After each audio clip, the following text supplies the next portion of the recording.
Tony, I don't know if there's a word for something that's been right in front of your face the whole time, but you don't really notice it. But I might blow your mind here, okay? Okay. Karl Anthony Towns. Where's the hyphen? Between the Carl and the Anthony. Did you really know that, though? Like, did everybody really know that? And I'm the only idiot who's just been thinking it's Karl Anthony Towns and it's the hyphen at the back end because everybody has the hyphen in the back end. So you're saying it's Anthony Towns? Yeah. Just like Shea Gilgeous-Alexander or Nikhil Walker, Alexander Walker. Like, the hyphen has been, and so people think like, yeah, it's got Anthony Towns in the back. No, it's just been Towns his entire career. And for some reason, I never had the hyphen in the front end. I've never once called him Karl Anthony. His name is Karl Anthony. It is Karl Anthony. I had no idea. I thought it was Karl Anthony Towns. So I figure it wouldn't be Karl Anthony Towns. I must be the only idiot in the world. Let's do show.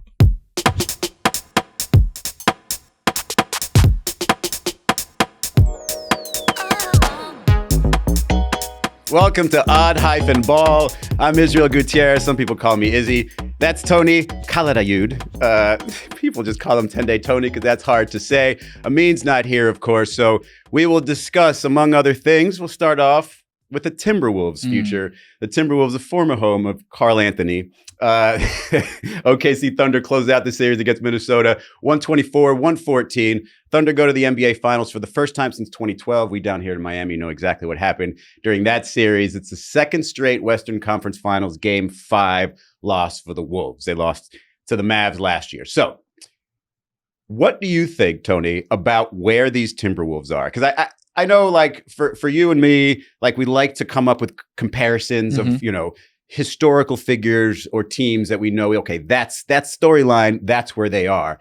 With this team, like, you've got the star in Anthony Edwards, you've got pieces around him that were kind of like put together in between different ownership groups, between, you know, different goals. Were they trying to win with Julius Randle or just trying to get off Karl Anthony Towns? Like, where do you see the Wolves at now? Are they this team that's like, they're on the come up, or is it a team that's just like, I don't know, they might have Anthony Edwards and a bunch of, nonsense around him? It feels like they have Anthony Edwards and a bunch of guys, right? And I'll start in the most obvious place. You look at a team that gets to 2 Western Conference Finals, losing 5 in both. So you look at that and you say, okay, they should be the next team up. But the problem is the team that they lost to is the next team up. We thought about the Mavs being, okay, they've got Luka, Kyrie, they've got good bigs. This could be a team that could contend for a bunch of years to come. Right. That obviously is not the plan anymore for the Dallas Mavericks, even though Nico says it is part of the 3-year, 4-year window that they have. Defense wins championships. So OKC is that next team up now. So I look at the Wolves and I say, okay, you traded Karl Anthony Towns for Julius Randle and Dante DiVincenzo. Salary dump, sure. But the problem is, and tell me what you think about this, Julius Randle, Karl Anthony Towns are basically the same player. Can disappear, do an absolute disappearing act in the most pivotal games, in the most pivotal moments. I was such a big fan of what Julius was doing throughout this run of the postseason. He was playing the best basketball he's ever played in his life. Yeah. Get to the Western Conference Finals, and it is like ghost. I'll put it this way. We had Anthony Edwards just say after this Thunder series that their defense was ridiculous. The Thunder defense was that's clearly the Thunder's identity. It's defense and obviously Shea Gilgeous-Alexander. What is the Timberwolves' identity? Is it just, hey, Ant, whatever you can do, and then everybody else find your roles? Because it didn't feel like people had defined roles, maybe outside of like Rudy Gobert. It was that. It was, hey, Anthony Edwards, we're going to go as far as you can take us. You don't have a real guard, a real point guard, right? You have Mike Conley, who's good locker room guy, but is not going to be a reliable point guard down the stretch. And as his body continues to deteriorate longer into the season, you see that Ant's going to have to start taking up the ball. It feels like there was just a bunch of guys that were like mismatched pieces that ended up not working out, even though in the one game that they were close to kind of making it a game where Ant had a bad game, all the other role players played well. The Nikhil Alexander Walkers, the McDaniels, the Dante DiVincenzos, the Naz Reids, like everybody kind of played well.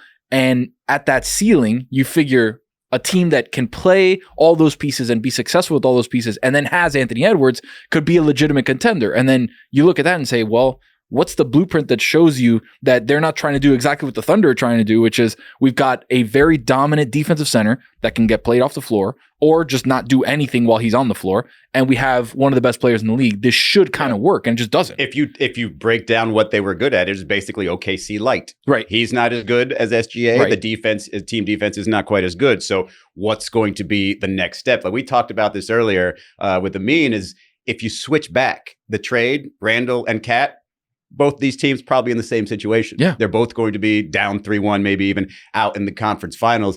Real quick, he's got to be the only person with the hyphen in the first name in the league, right? Like, is there another hyphen first name? Let's work on that as we move on. But it seems pretty obvious that they're going to look a little different next year. You've got, Naz Reid and Julius Randle on player options. Alexander Walker is a free agent. You got the new owners probably wanting to make a splash, especially since, it feels like they hit their ceiling with that Gobert move. Let's do this. Who's set up better going forward if we want to assume the Knicks are out of this? The Knicks or the T-Wolves in your mind? Oof, that's basically the question of who do you trust more long-term, Anthony Edwards or Jalen Brunson, right? And like right now, I feel like just the longevity of how young he is, I want to say Anthony Edwards, and the Wolves are in a better place because it feels like there's like a couple of tweaks away from that Knicks team being gone, being dismantled, right? Like it feels like we're a year away from, the Villanova thing kind of didn't work out. Let's move on. We're going to have to rebuild everything from scratch except with Jalen Brunson. And it feels like the Wolves are in a better position to do that with Anthony Edwards for the longevity of his career. So right now, I'd probably pick the Wolves just because I like Ant over Jalen long-term. Yeah, the starting point feels like a little stronger. Feels safer. Yes. Than Anthony Edwards. That's fine. By the way, we're getting Saints cornerback Kool-Aid McKinstry. That's cheating. If your first name is Kool-Aid, then it's a gimmicky name anyway, so you got to have the hyphen. Well, there was Ha Clinton Dix. He used to play for the Packers, but I don't think he had a hyphen. I think it was just Ha. No, I think you're right. It was just, but even if it did have a hyphen, it would have been gimmicky. Like Karl Anthony Towns, he's the only one. Keep looking. Anyway, all right. So speaking of the Knicks, I'm not 1,000% ready to dismiss them yet. I know the last game was the worst looking game, but the first three were all really close. I think you think that they're pretty much done. Like they've already tried everything, every swing that they can take. It was done from when that ball hit the shot clock, hit the chase bridge, and then came back down. That's when I knew the series was over because there's no way to come back from that. You play so great and you lose in such a just debilitating fashion to go forward. And the Pacers do everything well that the Knicks don't do well, right? Like the pace, the space, the defensive energy. It just feels like the Knicks are lacking in a bunch of different areas. And yet they were still right there. And yet they were up 17 in the first game. So it's like, oh, okay, sure. So, I mean, we have DraftKings has already posted the look-ahead line for Pacers versus Thunder. What is it? Let's see. It small? We have that? It's got to be a big number. Because it's I'll be surprised. The shock, yeah. But like it's just level of dismissal to the New York Knicks, and to me, I still think Tom Thibodeau's got a little bit of maneuvering to do. Like first of all, if it's me, get Mitchell Robinson out of the starting lineup, but don't put Josh Hart back. Put in a shooter. Whether I would say sham it so you don't absolutely wreck your bench and leave Miles McBride on your bench, but throw in a shooter. Put Jalen out there in the shooter, and just. If you're going to let this team shoot 51%, let them shoot 51%, but give yourself the best offensive five out there to counter. And then when you're coming off the bench, you've got McBride, you've got guys that can really just spark a team. That's where I think you got to go. I don't think you need to go bigger. I think if they're going to go offensive rebounds, all right, whatever.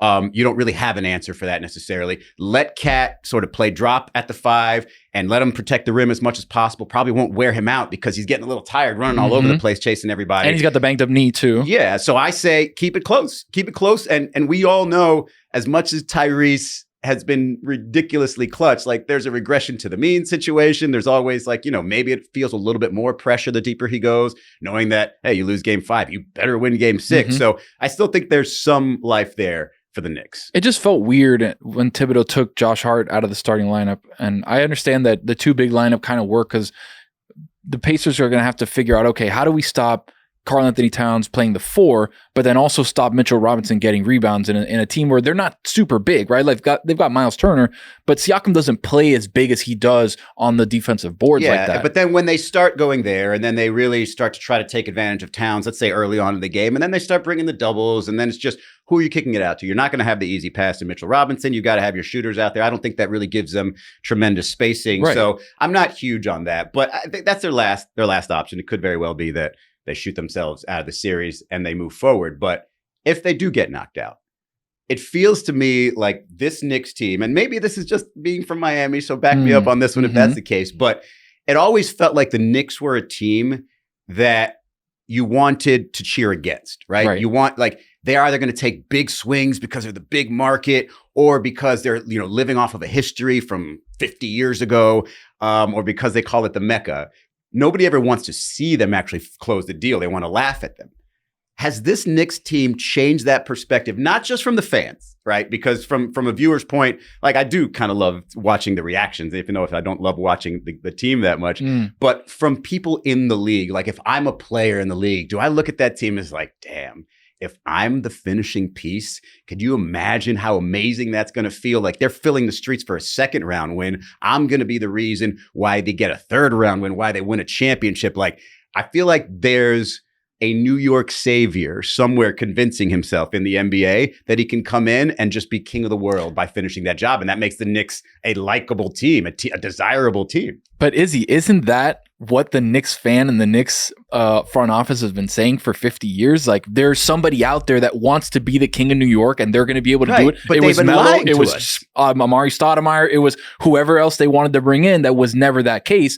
But now you're looking, like you said, you're looking at the team and saying, okay, Karl Anthony Towns, he's obviously got a big number attached to him for the next couple of years. You got Jalen Brunson. And really, it's like, can I play well with Jalen Brunson, right? You're looking at the stars in this league saying, is he a little too ball dominant, right? Do I need to have the ball more than Jalen Brunson does? And I think that was the issue with Julius Randle and Jalen Brunson last year. And the years prior, where it was like, Julius thought he was the number 1, right? He thought Jalen Brunson was the number 2. And then now he was able to play as the number 2, knowing he was the number 2 in Minnesota, in a sense where he played a little bit more relaxed, a little bit more free, not as much pressure. Now you look at, does a Giannis look at New York and say, I could be the king of New York, but how is it going to work with me and Jalen Brunson? Or whoever is somebody who's a ball dominant player, say, if I can go to New York and I can be that guy, that's the whole, that's the message. That's the prophecy for Knicks fans of come be the savior for New York. And there's a couple of ways to do that. The name you mentioned is Giannis. Giannis would require you to give up KAT, or probably a little bit more than that. And then it's become, okay, we still have our guy, the guy that became an all-star from a second-round pick to an MVP candidate with us in Jalen Brunson. Clutch play in the league. Right? And now we have the guy to team up with him that we know will be better. We know we can win a championship. Or you can throw out some other names where you might not actually need to give up KAT. You might be able to add somebody like Zion Williamson, who, in theory, they don't have a whole lot of leverage on that if you're being directed to trade him. And some of those pieces the Knicks have outside of KAT and Jalen, still pretty attractive. I mean, Mikal Bridges just last year was worth 5 first-round picks. Which is insane. A Zion Williamson coming in there. And there was, talk pre-draft where he's like, everybody would want to play an MSG. So there's almost like, hey, we would have drafted him if we would have gotten that pick. The Knicks were in the lottery that year. LeBron James is a name that is just like, as a finishing act in his career. Just like, one last run for the king. And the way he would get there, probably not, like, I would imagine a 41-year-old LeBron James is not going to require Karl Anthony Towns to come. Like, if you're the Lakers, you're just like, man, do I do him a solid? Just let him go somewhere else, see if he can be that. I think they might. Especially if they're early on in the Lucas situation and still got, trying to rebuild the team. Yep. I think that's probably the most exciting one. LeBron to the Knicks 15 years after they thought it was going to happen the first time. And still welcome him in the same way, by the way. And guaranteeing you a finals appearance. Like, that's guaranteed. LeBron back in the Eastern Conference, guaranteed in the finals. Izzy, the East is so bad right now. You're looking across, okay, Boston was supposed to be the dominant team for the next 10 years. Jason Tatum, Achilles gone. You don't know what's going to happen with the new ownership, with their second apron status, with all the stuff that's going on financially. The Cavs are bust. Like, I don't think the Cavs are going to do anything outside of broken, you say? Cavs are broken. It just feels like there's a lot of money for guys that are okay and not great, not going to take you over the next hump. Indiana's really like kind of the best team in the East. Obviously, right now they're doing pretty it, but next year, pretty solid core that they've got together. Another year older, Halliburton, another year of running the helm with Carlisle, especially if they make the finals this year, kind of a feather in their cap. The Knicks are going to be there in the mix. No Dame. The Sixers are toast. The East is terrible. And here's another name in the East that somebody, I believe it was Sean, somebody said this would be a crazy offseason, potentially the craziest offseason. And one name that I've mentioned that could just make it crazy just by saying, get me the hell out of here, Joel Embiid. Yeah. Like, he has all the reason in the world to say, get me out of here. And if, they're just like, we'll take KAT for that guy. And he goes, I mean, maybe that's the guy. But it is... The East is super wide open is the point. And if you're going to go to the East and try to win it, might as well be in that city for that franchise. Oof. So I do think... you're selling me on it. All of a sudden, you're like a Knicks salesman. Man, I'm like, you know what? That's not bad. All right, so we got to talk about the Thunder, who actually did make the finals. After the game last night, very famous, I would call him infamous tweeter, Magic Johnson said via X or via tweet, said, I want to apologize to the Oklahoma City Thunder for underestimating them and not thinking they were ready to compete for a championship. It was a very long-winded way of Shaq saying, we apologize, I was unfamiliar with your game. Yeah. Here's the thing on why I believe people are so unfamiliar with their game, even though they've been showing you all this time and basketball experts have been telling you they're great, is because you only really see it when you're forced to see it, right? Unless there's a historical comparison, you're just like, oh, that team's just like that team. Okay, I can see what they're doing. But it's not like if you're a fan of, I don't know, let's just say the LA Lakers. You're not spending a whole lot of time watching Thunder games unless they're playing against you. So you're not dissecting everything. Last year, second round, there was a lot more distractions, a lot of other series for you to be like, I don't have to focus on the Oklahoma City Thunder. I don't know how they necessarily win, or they got this great player, but can he be shut down in the playoffs? Maybe. They did it last year a little bit, but not really. And so it wasn't until you're actually, like Magic Johnson, forced to be there, it's like, oh, they're pretty this good. Team really does some great defensively. Wow, that defense is ridiculous. Oh, wow, nobody can stop Shea. It doesn't matter what you do. Then it's just like, oh, okay, now I can see it. But with this team, I don't know if I see the exact historical comparison right now. I've got two teams that I can throw at you, but it's kind of, I'm not going to lie, it's a little bit lazy. The first one is the 06 Heat. Because I think of a team with a clear sort of head of the snake as a, combo guard, if you will, in Dwayne giving you 30-some points and everybody else just playing to their strengths around them. Now, wasn't the same type of team. Everybody was not two-way players, Antoine Walker, Jason Williams, and obviously Shaq had more of a presence, I would say, than even Jalen Williams or Chet, right? So different, but maybe the same. The other thing is, it's like this team came up together. That team was pieced together and just more veteran laden too. Exactly. Where this Oklahoma City so not a great comparison. And then the other one, honestly, when you look at Shea and Jalen Williams, it's MJ and Scotty. Wow. Like it's the Bulls and suffocating defense, unstoppable lead player, and a great sidekick. Like that's the best one I can think of. And yeah, homegrown pieces as well. I think of. Will stay right in Oklahoma City. 2011, 2012 Thunder. Team that made the finals, lost to the Big Three Heat, but had the pieces that were homegrown. You look at Chet, you look at J-Dub, you look at SGA, obviously not drafted, but made trade and kind of grew up in the organization. It feels like they have the Big Three and the pieces around them to kind of make a run in a way that if the Thunder could have kept things together with Harden, Westbrook, and KD, we could see what they're about to do now. So it's like the genesis point I feel like is the same, where we have this trio of guys that are young that could take over the league, and we've seen them each, in the Thunder case in 2012, go out and win championships, win scoring titles, win MVPs in a way that J-Dub is now kind of turning the corner. Chet is young, still progressing, and SGA just won the MVP, won the Western Conference, Finals MVP, and probably going to win the NBA Finals MVP if they have a great series. So it feels like to me we're just replaying history 13 years later. Okay. Do you buy it or do you not buy it? No, I don't. I think Russell Westbrook's a different type of dynamic than Jalen Williams was. But I get. I don't think of them as a big three, to be honest. I think of them as just a big one and two other guys really, really good behind them, 2 through 10. So I'm not sure, but I do know that if you want to go player for player, Chet Holmgren, not Dennis Rodman, he's Tony Kukoc. He's just kind of that different I like that. player. All right, so I want to do this with you real quick.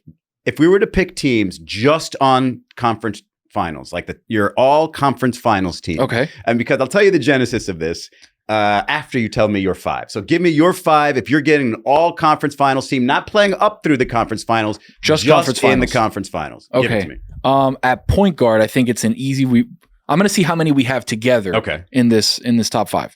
So at point guard, I've got Halliburton. Okay. I feel like he's been the best player outside of SGA in the conference finals, either one. Like, he's just been dynamic. I think his assist to turnover ratio this playoffs, and especially what he's been able to do in the 4 or 5 conference games. Obviously, we have the other game tonight. 19, 6, and 10. Okay. It's like there's not much better basketball being played from a pure point guard standpoint than Halliburton. Okay. No, keep going and give it to me faster. No breakdown. Just give me the whole team. Shooting guard, SGA. Okay. Small forward, Aaron Nesmith. Ooh, okay. How do you like that one? Power forward, Pascal Siakam. Okay. Center, Chet Holmgren. Wow. So you don't have a Nick on there. I do not have a Nick. But I have a second NBA conference finals all team, and I have 2 Knicks on that one. There's no second team. There's only a first team. Okay. And holy shit, you're crazy. Like, one thing I want to be is always on the right side of history. So I want to look 6 months from now and say, hey, they did an all-conference finals team. Who was left off of there? The dude who averaged 26-11 and shot 52% from the field and 45% from 3 and lost games by that much. Karl Anthony Towns is on my damn all-conference team. Really? You know who else is? The dude who shoots 6 or 48% from the field and averages 33 a game and barely lost. So yes, my 5 are Halliburton, SGA, and it's not position. It's, front court, back court, I was doing position. Right. But go ahead. Nesmith is wild. No, hold on. I'll give you the Nesmith. You have somebody who is just red-handed in making this team win and basically killing the Knicks' chances of going on and making the finals. He's killing the Knicks is Siakam. So it's Halliburton, SGA, Siakam, KAT, and Brunson. And it just throw the stat lines out there. That is exactly the start. That is the all-conference. I agree with you on Siakam. I had him at power forward. I think Chet has got 3 Pacers on your team. I do. But Proper slot coming up next. Oh, come on.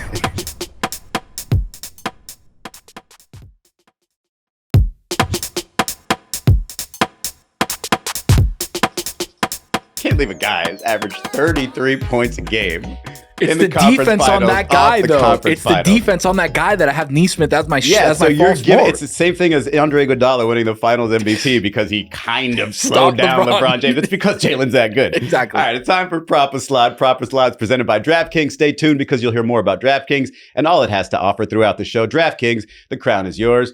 Hell yeah. You guys know the rules, or Tony, I don't know if you know the rules. I do know the rules. The slot machine will generate a real DraftKings prop bet from tonight's games. We'll see them one at a time, and if we pass on a prop, we can't go backwards. If we get through all 3 and don't like any of them, we can take the reverse parlay of all 3. Little twist that we added this season. So let's see, what do we got? What's the first spin? And I swear, if it's like a random Nick that's not Jalen or KAT, I'm just going to skip it because they're so unpredictable. Oh, look, it's a random Nick other than Jalen or KAT. It's OG Anunoby, and that's over 16.5 points. That's minus 120 right now. It's so erratic. How can you trust a guy that's going to, yes, he might be putting up numbers in any 3-4 game stretch, but he'll put up a 5-point game in any given time. 16.5 is a lot. I don't like that line. It's too big. I'm moving on. Next. It's just, it's too much. It's too much to predict. You got 17 sitting on the edge of my seat the whole time. All right, this is more like it. We've got Tyrese Halliburton over 3.5. 3.5 threes. That is a large number, man. In a closeout game. I do think he's going to attempt a few, but if he's not hot early, I don't think he's going to get to 4. I have a feeling this is the best of the 3, but let's skip it. Let's see boy. So now we're locked in. If we pass this next one, we're locked in on OG Anunoby 16.5 over. I just want you to know that. Or under. Let's go. Hit it. Come on. This is a very nerve-wracking. Oh, it's Jalen Brunson over. Man, that's a big number. Okay, 34.5. Like, I love this one. I don't think we have to take the parlay. No, you know what? I changed my mind. I hate this number. I think he's going to spread it out a little bit. I think he'll probably end up with about 30, 31. Elimination game, though, Izzy? I kind of want to do the reverse parlay. Oh, my God. Okay, so what's the reverse look like? So it's Jalen Brunson under 34.5 points, OG under 16.5 points, and Tyrese Halliburton Under under 3.5. 3.5 threes. I kind of like it too. Kind of like it. Yeah, All I right, kinda let's like it. do I it. kinda Let's like get it. that big number. like it. Last thing before we go, because it's oddball, there was a tweet. It was from Isaiah Thomas, not the really good one, the kind of good one. Zeke, not Zeke. Not Zeke. And he said this. His favorite thing to do, apparently, is to fart on a plane. He said, man, when I'm on these flights, I be farting so much, LOL, especially these overseas flights. It's all bad if you sit by me. My first take on this is like, I always know who farted. I don't care. Like, there's something about where it came from, the person. I can always tell. What's your strategy? You're kind of like Dennis Rodman, where it's like the rebound, bam, here, over here, bam. Yeah, I know who it is. It's over there. And I give him a look, and I kind of like, yeah, I know it's you. But look, sometimes what I like to do is fast on flights, so that way I don't have anything going in. I got some water, and then I'm neutral. The problem is if you start having like the snacks and the salty this and that, all of a sudden you're like, ooh. This is why Amin hates me. Okay, I'm going to tell you my Standing strategy. up, going to the bathroom is tough. I never fart on the plane. I just find a way to hold it in. That's it.